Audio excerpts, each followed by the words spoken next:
Thyroid রোগীদের যেসব খাবার এড়িয়ে চলা উচিত। আসসালামু আলাইকুম, আমি নিউট্রিশনিস্ট তাসনিমা হক বরাবরের মতো আবার চলে এসেছি আপনাদের সাথে কথা বলতে। থাইরয়েড হচ্ছে দেখা গেছে যে এখন খুব কমন একটা ডিজিজ, অধিকাংশ মানুষেরই থাইরয়েড ডিজিজটা শোনা যায় বা দেখা যায়।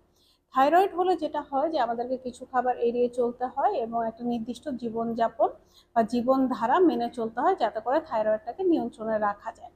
থাইরয়েড হচ্ছে আমাদের বডির বিভিন্ন ধরনের হরমোন উৎপাদনে একটা কার্যকরী ভূমিকা পালন করে এবং আমাদের যে বিপাকীয় যে ব্যাপারটা আছে এই জায়গাতেও তারা একটা ভূমিকা পালন করে থাকে।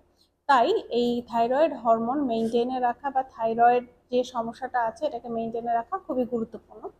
থাইরয়েডে আক্রান্ত মানুষরা আসলে কোন কোন খাবার অ্যাভয়েড করে চলবে? প্রথমত তারা অ্যাভয়েড করে চলবে যেসব খাবারে সয়া আছে, সয়াবিন, সয়া, এই টাইপের যে খাবারগুলো আছে সেটাকে তারা অ্যাভয়েড করে চলবে, কারণ সয়াবিন বা সয়াতে থাকা আইসোফ্লেভন যেটা আছে, এই আইসোফ্লেভনটা যেটা করে সেটা হচ্ছে থাইরয়েড হরমোন কে হচ্ছে তারা বাধাগ্রস্ত করে, এটা তৈরিতে বাধাগ্রস্ত করে এবং এটার কার্যকারিতাতে বাধাগ্রস্ত করে থাকে। এই আইসোফ্লেভন যেটা আছে সেটা হচ্ছে থাইরয়েড হরমোন তৈরিতে যেরকম বাধাগ্রস্ত করে, তেমন এটা যে প্রাকৃতিকভাবে আমাদের বডিতে যে তৈরি হয় যে থাইরয়েড, সেই প্রক্রিয়াটাতেও সে বাধাগ্রস্ত করে থাকে। তাই যারা থাইরয়েড রোগে আক্রান্ত তারা অবশ্যই হচ্ছে সয়া জাতীয় খাবার অ্যাভয়েড করে চলবেন।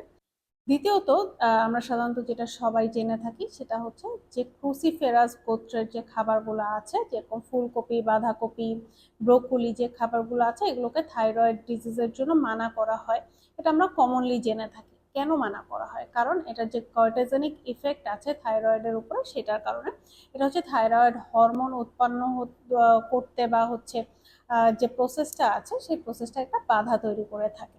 শাকসবজির যে কর্টিজনিক প্রভাব আছে এটা হচ্ছে থাইরয়েড হরমোনকে বিভিন্নভাবে বাধাগ্রস্ত করে থাকে বা গ্রন্থিটাকে ক্ষতিগ্রস্ত করে থাকে। তাই যারা থাইরয়েড রোগে আক্রান্ত তারা অবশ্যই ফুলকপি, বাঁধাকপি, ব্রোকলি এই টাইপের খাবারগুলো অ্যাভয়েড করে চলবেন।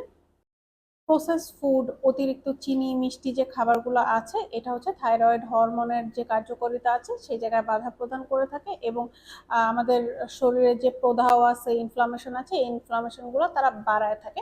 তাই যারা থাইরয়েড রোগে আক্রান্ত তারা হচ্ছে এই বাইরের খাবার, প্রসেস ফুড, অতিরিক্ত চিনি জাতীয় খাবারটাকে অ্যাভয়েড করে চলবেন, না হলে আপনার রক্তে গ্লুকোজের মাত্রাও বেড়ে যেতে পারে।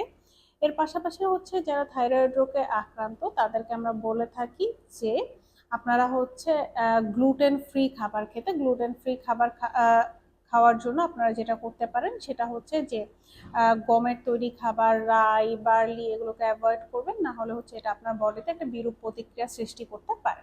যাদের গ্লুটেনের সমস্যা আছে এবং থাইরয়েড ডিজিজ আছেন তারা যদি গ্লুটেন আলা খাবার খেয়ে থাকেন তাহলে এটা আপনার বডিতে একটা অস্বস্তি তৈরি করতে পারে এবং প্রদাহগুলোকে আরো বাড়িয়ে তুলতে পারে। তাই যারা থাইরয়েড পেশেন্ট তারা এই খাবারগুলোকে অ্যাভয়েড করে চলবেন। অনেকে আছে চা, কফি খেতে পছন্দ করেন, কিন্তু যারা থাইরয়েডে আক্রান্ত তাদের জন্য আমরা ক্যাফেইন, চা, কফি এই টাইপের খাবারগুলোকে মানা করে থাকি, কারণ ক্যাফেইন আমাদের বডির যে হরমোনের ব্যালেন্সটা আছে এই ব্যালেন্সটাকে ইমব্যালেন্স করে ফেলতে পারে এবং আমাদের থাইরয়েড পেশেন্টদের ক্ষেত্রে এটা আরো একটু খারাপ প্রভাব ফেলতে পারে। তাই যারা থাইরয়েড পেশেন্ট আছে তাদের জন্য চা, কফি বা ক্যাফেইন জাতীয় যে কোনো খাবারকে আমরা অ্যাভয়েড করতে বলে থাকি।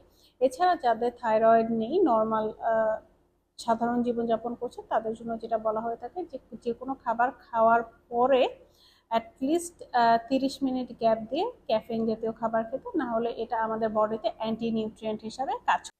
পরিশেষে যারা থাইরয়েড রোগে আক্রান্ত তাদেরকে একটা নির্দিষ্ট জীবনযাপন মেনটেন করে চলতে হবে, যাতে করে হচ্ছে তার থাইরয়েড যে ডিজিজটা আছে এটা প্রকট আকার ধারণ না করে বা আপনার বডিতে এটা খারাপ কোনো প্রভাব ফেলতে না পারে। তাহলে আপনি হচ্ছে ভালো থাকতে পারবেন দীর্ঘদিন। যারা হাইপোথাইরয়েডিজম বা হাইপারথাইরয়েডিজমে ভুগছেন তারা অবশ্যই হচ্ছে একটা ডায়েট মেনটেন করবেন যাতে করে আপনার ওজনটা ঠিক থাকে এবং আপনার সবকিছু মিলায় ওভারঅল হেলথ যেটা আছে এটাকে আপনারা ভালো রাখতে পারেন। তো আজকের ভিডিওটা এই পর্যন্তই। ইনশাল্লাহ আগামী দিন অন্য কোনো টপিকসে আবার আপনাদের সাথে কথা হবে। যারা এখন আমাদের চ্যানেলটিকে সাবস্ক্রাইব করেনি তারা অবশ্যই আমাদের চ্যানেলটিকে সাবস্ক্রাইব করবেন যাতে এরকম ভিডিও আরো বেশি বেশি দেখতে পারেন। তো সবাই ভালো থাকবেন, সুস্থ থাকবেন। আল্লাহ হাফেজ।